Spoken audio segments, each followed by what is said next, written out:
My room is orange because my 13-year-old self was adamant that I wanted an orange room because it was my favourite colour. I was adamant it was going to happen, and I'm so glad that I was determined. It's just nice to wake up and see so much brightness, and it's just so uplifting. Not to wake up to darkness, but to this bright orange glow. I think metaphorically it's really good for me. I really like that. I'm Gracie, and I run a social enterprise called graciefullymade, which involves running mental health workshops, which include making gifts that I've designed which kind of have mental well-being behind them, and then some of the gifts the people that come to the workshops keep, and some of them I keep to sell in order to fund running the workshops.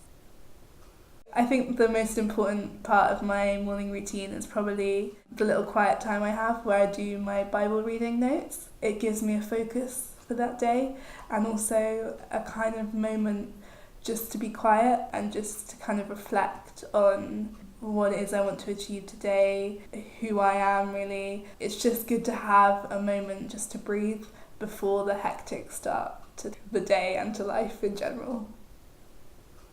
So some of my favourite quotes are, one of them at least, is "Be so good they can't ignore you." But I like that quote because it's just about, doing you and doing good things, and just no matter how you do that, you can do that in the quietest way possible, but as long as you're trying to do good, eventually people won't be able to ignore you. I started just running a gift business when I was in year 12 because I'd started making gifts for my friends and then wanted to see if other people might like them as well. So I started selling them in my sixth form, and they were received really well, so that was great. And I thought, maybe it might be good to do this properly and give it a go. So I started with the businessy side of things, and then ended up going to a social enterprise conference, which I loved, and I kind of felt it really fitted me a lot more, specifically like the social aspect. And having suffered with mental health problems and realised the importance of education about mental health, I kind of wanted to join that with my current gift business. And that's where the workshop started. I left school last year, so this year I've been testing out the idea much more because I've had a bit more time.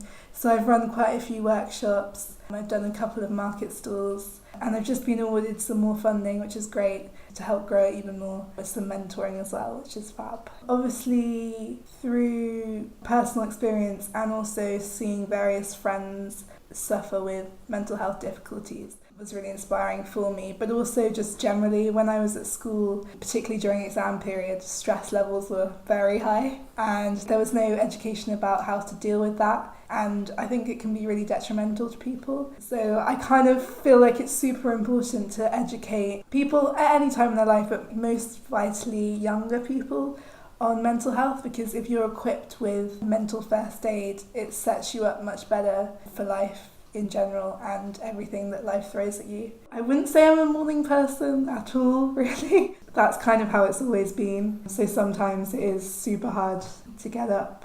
But I think the main thing, I kind of take my morning routine step by step, because I think sometimes I can lie in bed and just think about the whole day and it's way too much.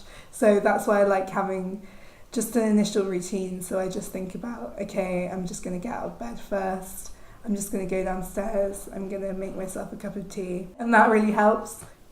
My advice to people struggling to get out of bed is just take everything one step at a time. Break everything down into tiny little things that are achievable to you. As long as you're interacting with people, as long as you're seeing people, you can do anything, like smiling at strangers or doing random acts of kindness, telling my friends I love them all the time. Any small difference I can make is still a difference. And that kind of gives me hope, like amidst all the news and everything that's happening at the minute.